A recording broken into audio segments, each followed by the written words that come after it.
Ilmaa kana fura qulqulluu Waaqayyo tokko ameen. Isaa ta'ee guyyaa irraa kana ayyaana cuuphaa gooftaa keenya Yesuus Kiristoos yaadachuudha.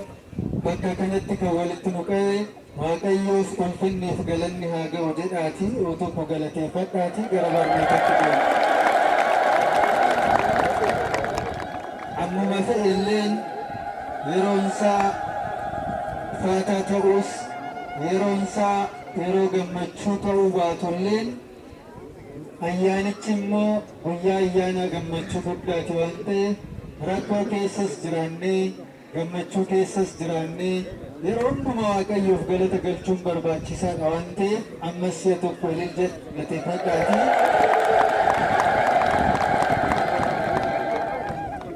Kana booda ililtaa dhaabnee gara barumsaa deemna waan ta'eef yeroo san uummanni hundumtuu erga cuuphamaniin booda Yesuusis cuuphamee jedha. Wangeela Luqaas boqonnaa 3:21 gubbaarratti Yesuusis cuuphamee ያኔ ሕዝቡ ሁሉ ከተጠመቀ በኋላ ኢየሱስ ደግሞ ተጠመቀ። የሮሰን ኡመኒ ሁንዱምቱ ኤርገ ጩuphameen booda ኢየሱስስ ጩuphamee jedha. Guyyaan har'aa guyyaa cuuphaa gooftaa keenya Yesuus Kiristoos ittiin yaadannu waan ta'eef adeemsa yeroo san waggaa 1900 dura raawwate san yaadannoodhaaf bakka kanatti walitti qabamne. Gooftaan keenya Yesuus Kiristoos jalqabumaa gara lafaa kanaatti dhufuunsaa maaliif barbaachise jennee gabaabsinee yommuu ilaallu ilmoon namaa keessattuu abbaan keenya Addaam yeroo gannatii keessa ture cubbuu hojjetee badii hojjetee duun irratti murtaa'uudhaan ala wantoota baay'eetu yeroo saniif irratti darbee ture. Tokko duuni barabaraa Addaam irratti murtiidhaan darbee ture inni kun tokko. Lammaffaa immoo gannatii ristii isaa turte akka dhabu taasifamee ture inni kun lammaffaa. Sadaffaa immoo ilmummaa Waaqayyoo dhabee ture. ገነትን የመሰለ ርስት አጥቷል። እግዚአብሔርን የመሰለ ጌታ አጥቷል። እንደገና ደግሞ የሞት ሞትን ተፈርዶበት ነበረ። ከነሁንዱማ ከንዴብሱ ፊደንዴ ነምኒ tokkolleen hin jiraatu ture. Raajonni hedduun ka'aniiru. Qulqulloonni hedduun ka'aniiru. Ergamtootas ta'e ilmoo namaatirraa kan dhalate waan amma kaasne kana sadeenu ilmoo namaatiif deebisuu kan danda'u tokkolleen hin argamne ture. Ilaala. Ergamtoonni isaanirraa gadi bu'anii Addaamiif ilmummaa isaa deebisuuf hin dandeenye. Ergamtoonni isaanirraa gadi bu'anii ristii Addaam dhabee ture gannatiitti galchuu hin dandeenye.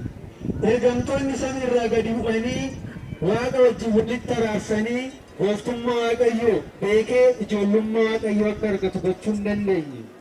Raajonni qulqulloonni yeroo san ka'an Waaqayyoon ilmoo namaatiif gaarummaadhaan akka isa ilaalu dubbachuudhaan ala ilmoo namaa waan inni dhabe kana gonkumallee deebisuuf hin dandeenye. Kanaaf ani ilmoon namaa deebisuu hin dandeenye kana deebisuudhaaf immoo kan danda'uu fi aangoo kan qabu Waaqa qofa waan ta'eef Waaqayyoon ilmoo isaa kan ta'e gooftaa keenya Yesuus Kiristoos gara lafa kanaatti erge. Maal akka taasisu ilmoo namaa ilmummaa Waaqayyoo dhabe ilmummaa Waaqayyoo akka argatuuf. Ilmoo namaa ristii isaa kan turte jalqaba keessa gammachuudhaan jiraachaa kan ture gannatiitti akka deemu deebisuudhaaf kan dhufu ilmoo Waaqayyoo kan ta'e lafatti gadi bu'ee ilma namaatirraa dhalatee dubroo maaramiitirraa nama ta'ee dhufuun barbaachisaa ture.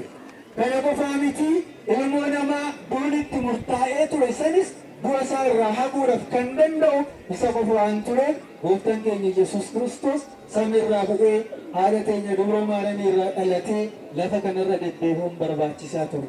Kana deebisuudhaaf immoo wantoota dursanii haala mijeessuu qabantu jira ture ilaala. Ilmummaa ilmoo namaatii deebisuudhaaf ilmoo namaa gara gannatiitti deebisuudhaaf du'a ilmoo namaatirra haquudhaaf immoo wantoonni dursanii wanta badan kan sirreeffamuu qabu baay'ee jira tureeyyu. አስቀድሞ የተበላሸ መጀመሪያ መስተካከል የነበረበት ነገር ስለነበረ ጌታችን ኢየሱስ ክርስቶስ የሰውን ልጅ አድኖ ልጅነትን ሰጥቶ ወደ ገነት ከመመለሱ በፊት የተበላሸውን ነገር ማስተካከል ስለነበረበት መጀመሪያ ስራው ወደ ማስተካከል መግባት ነበረ።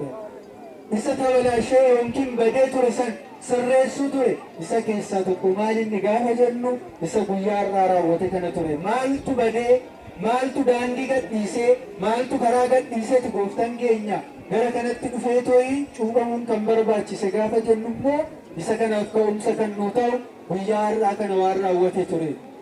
Guyyaa irraa gooftaan keenya Yesuus Kiristoos dursee cuuphaa kan ture Yohaannis namoota hedduu barsiisee ijoollummaa Waaqayyoo nu beekuuf jiraoo gara Waaqayyootti deebi'aa gaabbii galaa cubbuu kana dura raawwattan hundumaa Waaqayyoon dhiifama isinii taasisa waan ta'eef gara Waaqayyootti deebi'aa jedhee cuuphaa ture. Yeroo kana gooftaan keenya Yesuus Kiristoosis jara wajjin hiriiree jara wajjiniin namoota uummata Israa'el yeroo san turan yeroo san laga Yordaanositti walitti qabamanii cuuphaman turan wajjin isaan wajjiniin hiriiree ture jedha. Biyyi isaa kan inni keessa jiraachaa ture Galiilaa waan ture Galiilaadhaa gara Yordaanositti dhufe. Sababa mataa isaa danda'e qaba Galiilaadhaa gara Yordaanosittis kan dhufe. Saniin booda Yordaanos erga gaheen booda namoonni hundumtu erga cuuphamanii raawwataniin booda dhumarratti gooftaan keenya Yesuus Kiristoos cuuphame jedha. Na dhageessumi namoonni hundumtu erga cuuphamanii raawwataniin booda asumaanuu ergaan isinii dabarsa. Fuuldura cuuphamuudhaan kaatiin ammas gooftaan keenya Yesuus Kiristoosu inni uumaa hundaa ture, inni gooftaa hundaa ture, inni addunyaa kanaa fi samii uume namoota hundumaa dabarsee dhumarratti cuuphame. Sababa mataa isaa danda'e qaba kan isaa. Asumaanuu teetinnaa yookiin qasoomina nu barsiisuudhaaf duubatti hafe ilaala. Lammaffaa immoo kanaan booda ooritiin dabartee jirti. Seerri ooritii baay'een isaa xumuramee jira. Kakuu haarofti jalqabee jira. Misraachoon kakuu haaraa jalqabuuf deema gaafa jedhu kan dura raawwate hundumaa erga xumureen booda ofii dhumarratti maal ta'e cuuphame.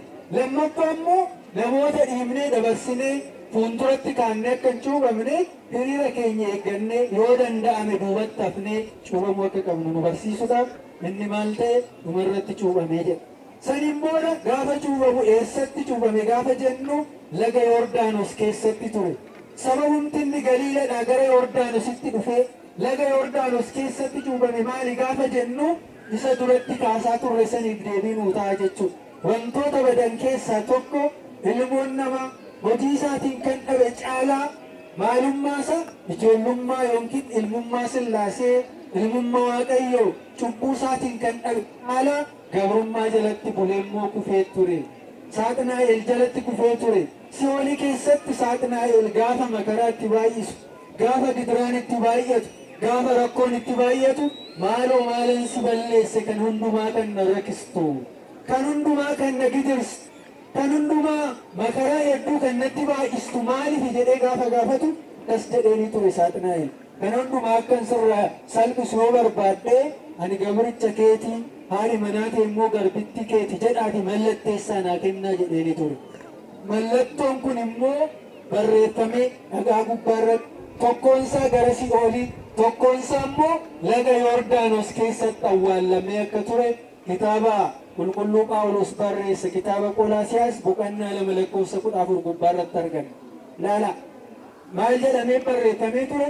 Ilmoon namaa bilisummaadhaan jiraachaa ture. Ilmoon namaa ijoollee Waaqayyoo ta'ee ijoollummaa Waaqayyoo irraa argatee jiraachaa ture. Guyyaa sanarraa ka'ee ijoollummaa Waaqayyoo kan dhabe caalaa immoo gabrummaan itti dabalamee ture. Sanuu gabrummaa seexanaa jalaa baasu malee ijoollummaa namaa ilmoo Waaqayyoo akka ta'an deebisuun baay'ee ulfaataa ture waan ta'eef dursee gabrummaa jalaa nama baasuudhaaf gara Yordaanositti deemee ture gooftaan keenya Yesuus Kiristoos. Saniin booda gaafa laga Yordaanos keessa dhaabbatu miilaan kan inni irra dhaabbatee ture. Dhagaa Saaxinaa'el gabrummaadha jedhee barreessisee mallatteessee ilmoo namaati irratti yeroo hundumaa mormiidhaan jiraachaa ture san miila isaatiin irra dhaabbatee namummaa isaatiin irra dhaabbatee waaqummaa isaatiin immoo baksee bakka sanii balleessa waan ta'eef guyyaa gabrummaa jalatti baanee bilisummaatti arganneedha ilaala. Duratti kan jennee turre kana ture. Waaqayyoon dursee ilmummaa namaa deebisuudhaan dura gabrummaa kan haqu qaba tureyyuu. Gabrummaa ilmoon namaa keessattuu kufe kana jalaa baasuu kan danda'u immoo ergamaas ta'e hin dandeenye raajonnis dhufanii beektonni hedduun ka'anii abbootiin hedduun qulqulloonni hedduun ka'anii kana haquu hin dandeenye. Kanaaf kana haquudhaaf jecha immoo gooftaan keenya Yesuus Kiristoos gara Yordaanositti deemuu qaba tureyyuu.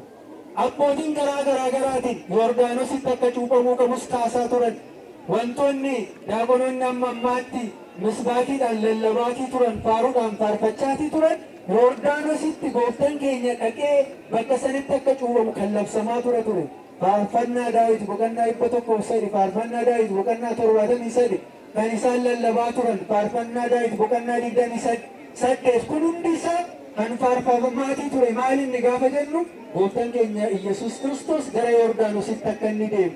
Yordaanositti gaafa cuuphamu immoo wantoota ta'eewwan raawwatan dursanii raajonni hedduun waggaa 1000 dura dubbachaatii turan. Kanaaf faaruu isaanii yookiin raajonni dubbatan kana hojiirra oolchuudhaaf jecha gooftaan keenya Yesuus Kiristoos gara Yordaanositti deema. Yordaanos karaa biraatiin gaafa fudhannee ilaallu laga lamatu dhufee to'i bakka tokkotti wal ga'a. Yoorii fi Daanos jedhamanii jalqaba irratti laga tokko ture addaan baha walitti deebi'ee Yordaanos jedhamee waamama.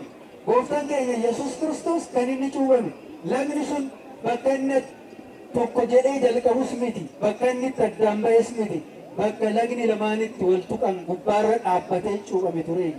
Ilmoon namaa sababa waaqa beekutiif wallaaluudhaan addaan bahee ture guyyaa har'aa kanarraa ka'ee tokko ta'ee jira gaafa jedhu laga Yordaanos bakka lamaanitti wal ga'anitti cuuphame. Ilmoon namaa kanaan booda guyyaa har'aa kanarraa kaasee tokko ta'ee jira. Ijoollummaan Waaqayyoo hundumaafuu deebi'ee jira. Ilmummaan Waaqayyoo nama hundumaafuu xinnaadhaafis guddaadhaafis adiidhaafis gurraacha beekadhaafis wallaaladhaafis hundumaadhaafuu tokko taasisuudhaaf dhufeen jira. Hundumaa gara Waaqayyootti deebisuudhaaf dhufeen jira. Hundumtuu ijoollummaa Waaqayyoo argatee jira gaafa jedhu laga Yordaanos gubbaa bakka isaan tokko ta'anitti cuuphamee jira. Timmiitidhaanis namoonni hedduun bakka kanatti cuuphamanii fayyina kan argatan jiran kan akka qulqulluu Iyyoobbaan kan akka Ni'immaanfaan bishaan kana keessatti cuuphanii fayyina argatan. Kanaaf cuuphamuudhaan ilmoon namaa fayyina akka argatus nu barsiisuudhaaf laga Yordaanos kana keessatti cuuphamee jira. Kanaaf laga Yordaanos keessatti gaafa cuuphamu kanaan booda cuuphamtanii jirtan waan ta'eef, kanaan booda gara kiristaanummaatti deebitanii jirtan waan ta'eef, kanaan booda ijoollummaan Waaqayyoo waggaa 5,500 sinirraa fudhatamee ture gara ijoollummaa Waaqayyootti deebitanii hundi keessanuu ijoollee Waaqayyoo taatanii jirtan gaafa jedhu laga Yordaanos keessatti nuuf jecha dhaabbatee ijoollummaa nuu deebisuudhaaf jecha doorsee gabrummaa nurraa haqee lammaffaa irratti immoo deebisee ijoollummaa nuu kenna. Yeroo kana akkuma inni cuuphamee raawwateen wadiyaanuu taxanqoo እንዳበቃ ከውሃ ውስጥ ወጣ jedha wangeela Maatiyos boqonnaa 3 lakkoofsa 18 irraa kaasnee mul'aal akkuma raawwateen achi keessaa bahee maaliif bahee gaafa jennu immoo wadiyaanuu taxanqoo እንደወጣ ሰማያት ተከፈቱ ilaala. Isa duratti kaasaa ture ijoollummaa Waaqayyoo dhabuu qofaaniif samis dhabnee turre waan ta'eef samii fi lafti addaan fagaatanii turan wal lolanii turan. Ergamtoonni samii gara lafaatti gadi dhufan illee hin jiran turan muraasa isaanii yoo ta'e malee yeroo saniif. Cubbuu namaatirraa badii namaatirraa kan ka'e hojii nuti hojjennurraa kan ka'e namni Waaqayyo wajjin wal lolee ture, namni ergamtoota wajjin wal lolee ture, namni samii wajjin wal lolee ture, samii fi lafti wal lolee ture. Guyyaa kana garuu gooftaan keenya Yesuus Kiristoos waa torba walitti araarse. Ilmoo namaatiif Waaqa walitti araarsee jira. Ilmoo namaatiif ergamtoota walitti araarsee jira. Samii fi lafa walitti araarsee jira. Kun hundumtuu guyyaa araarri itti raawwate waan ture ሰማይን በነሜ ይላል። ሰማያት የሚከፈት መስኮት በር ኖሮ ሳይሆን ከሰው ርቆ የነበረው የእግዚአብሔር ቸርነት ከዛሬ ጀምሮ ወደ ሰው መመለሱን ለመግለጽ ሰማያት ተከፈቱ። ይፈምነ ዋቀዮ እነ ilmoo namaatiirraa fagaatee ture kun guyyaa har'aatirraa ka'ee ilmoo namaatiif ta'uusa raawwachuusa waaqayyoon yeroo kamiyyuu namarraa fagaatee hin jiru. Namni garuu waaqayyoorraa fagaatee waan ture yeroo san immoo gaabbitti deebi'aatiin namoonni gaafa Yohaannis bira deemanii cuuphaman cubbuu isaanii himatanii dubbachaatii nuzaazee seenatii gaabbii galaatii waan turaniif ifamni waaqayyoo gara keessanitti deebi'ee jira. Kanaan booda samii isinii banamee jira. Banamuu qofaa miti akkuma samii banamee Afurri Waaqayyoo yookiin Afurri Qulqulluun samirraan gugee fakkaatee yookiin makoodii adii fakkaatee balali'aatii dhufee kunoo addaan ba'ee ture ilmoon namaatiif Waaqayyoo walitti bu'ee jira gaafa jedhu gooftaa keenya Yesuus Kiristoos gubbaarra bu'ee jira ilaala.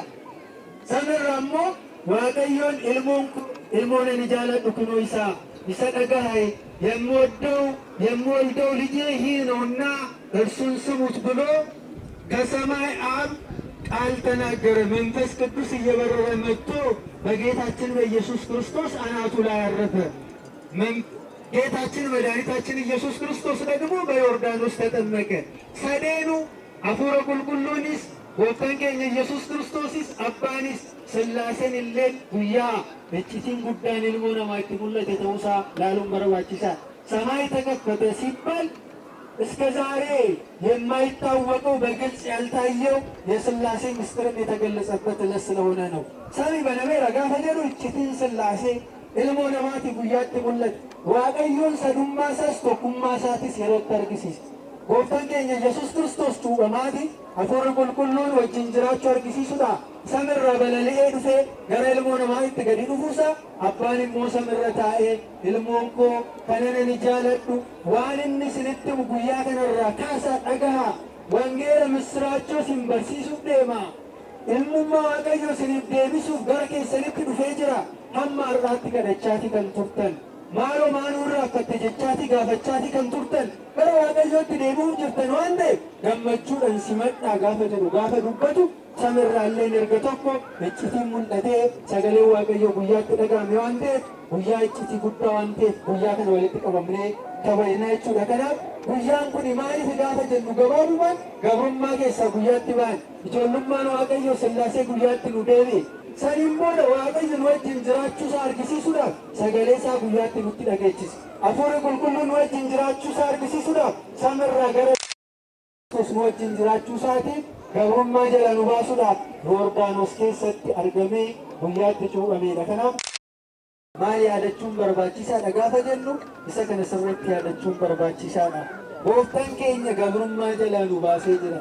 Cubbuurraa fagaadhaa. Kanaan booda cubbuun ijoollummaadhaan dhaalamee addaamirraa kaasee ilmoo namaatitti darbullee raawwateera gaafa jedhu. Isa dura hamma gooftaan keenya cuuphame gabrummaa jalaa nu baasutti cubbuun sanyiidhaan namatti darbaatii ture. Abbaarraa gara ilmootitti. Kanaan booda garuu cubbuun namni hanuma isaa malee cubbuu sanyiitiin kan darbu tokkollee akka hin jiraanne. Addaamirraa ka'ee daddarbaa kan jirus raawwachuusaa gaafa nutti argisiisu ijoollummaa nu deebisee nu gidduutti argamee ilaala. Waaqa ta'ee osoo jiru uumaa osoo ta'ee jiru kan hunda raawwachuu danda'u osoo ta'ee jiru ilmoo namaa gidduutti argamee dabaree eeggatee taraa eeggatee cuuphamee ijoollummaa nu deebise. Ilaala gaafa foonni namaa uffatu waaqummaa ilmoon namaa hawwaa ture sanillee waaqummaa fi namummaa waliin maksiisee foon isin waaqummaa ittiin ta'uu barbaaddan kun kabajaa argateera jedhee ilmoo namaa salphatee ture san kabajaa guyyaatti kenna waan ta'eef guyyaa kana yeroo hundumaa waggaadhaan guyyaan kana caalu gammachuun kana caalu hin jiru waan ta'eef guyyaa salphaa isinitti hin fakkaatina.